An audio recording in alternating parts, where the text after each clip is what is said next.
It's hard to believe we got yet another crypto scandal for Donald Trump.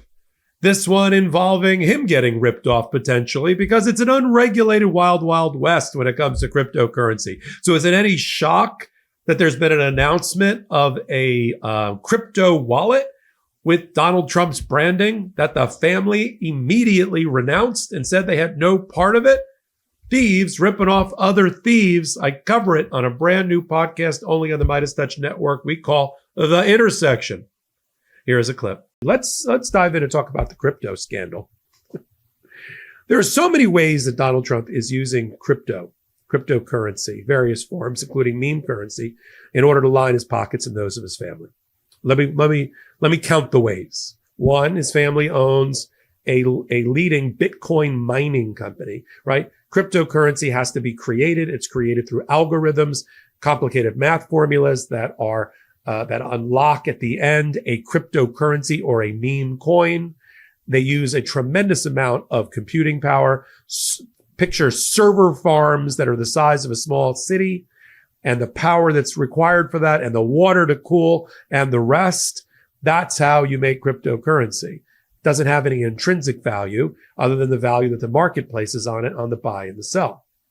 So you have to have you have to make cryptocurrency.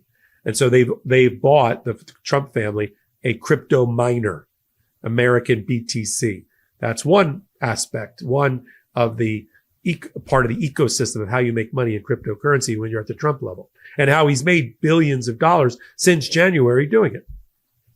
He also can do it by creating meme, M-E-M-E coins, which have no intrinsic value. A fart coin, I'm not making it up, is actually out there. Shiba Inu is out there. Dogecoin, which is where Elon Musk got the name for his entity. It's a play on his cryptocurrency.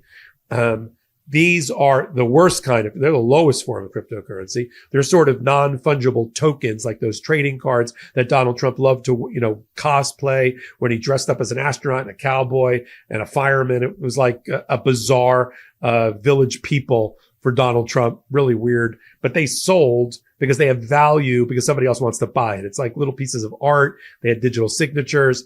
And so a lot of the NFT people got into cryptocurrency because it's very, very similar, because it's a sucker's bet.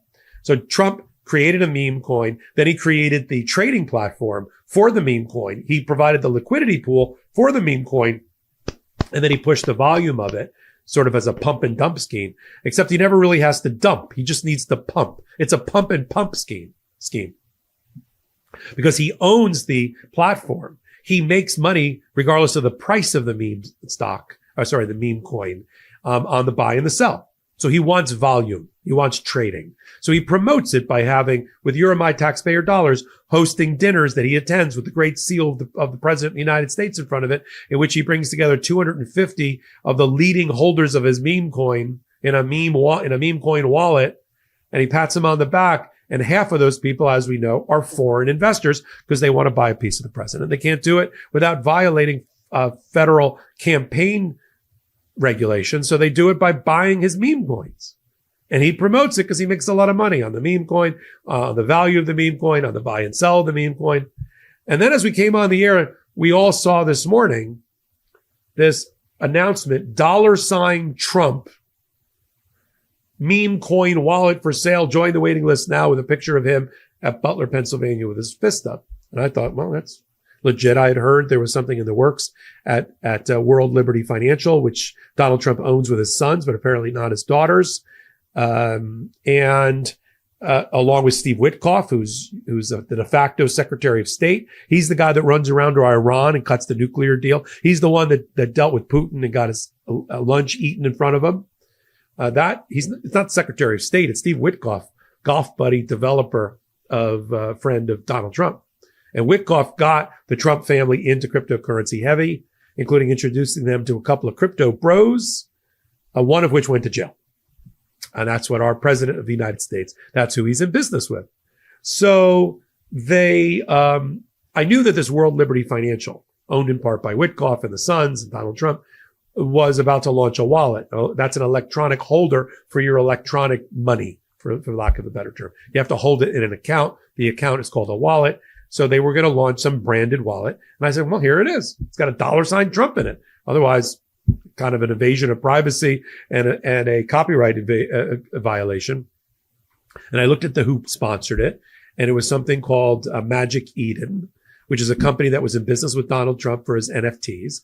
I thought, all right, well, that sounds legit. Until Eric Jr. posted a social media post, followed on the heels by Don Jr., which said, we don't know anything about this. This is not sanctioned. I run the Trump organization. I don't know anything about this. And Don Jr. said the same thing. It's not sanctioned. We're working on our own. We're working feverishly on it. It's not launched yet. This is an example, apparently, of one of three things happened-ish. Magic Eden had a business deal, at least a handshake, with somebody in Trump world and felt like they could use the likeness and the $sign Trump. That's just the way I like my American presidents, who spell their name with a $sign. Yeah. Like Kash Patel, also, who puts an $sign in all of his, when he was selling all his crap before he became FBI director. So I think Magic Eden had a deal in principle.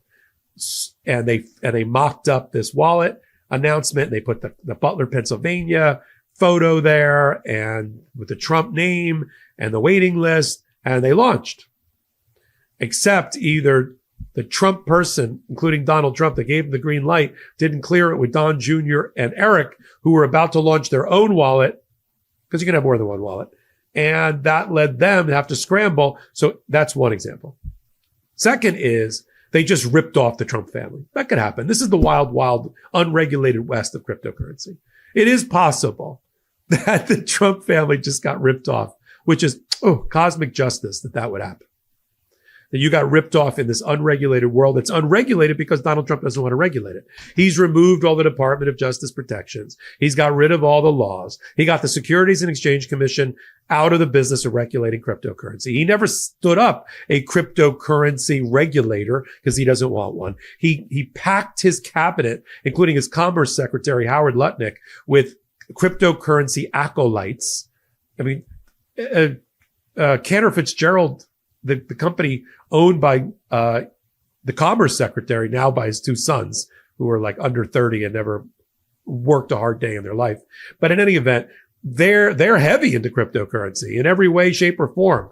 Tether, Ether, platforms. They're cutting new deals. They're mining. They're holding, whatever they're doing. So when you surround yourself with a bunch of cryptocurrency acolytes who themselves go together with JD Vance to a Las Vegas convention this week or last week in order to promote cryptocurrency, who go to Abu Dhabi to do the same thing, who say this is to be the golden era of Bitcoin, and none of it's regulated, it's all gas, no brakes, what do you think's going to happen? Many of the people that are in this business are unscrupulous. I know that's shocking to people. I know a lot of people that are heavily invested in cryptocurrency. I know a lot of people who want to believe that it's going to be their ticket out and they'll make billions of dollars. I know people that went to the New York cryptocurrency convention around the same time as the Vegas one, where they were, rubbing elbows with Eric Adams, the mayor that should be in jail in New York, and all of that. Except he got the Trump administration to dismiss with prejudice his indictment.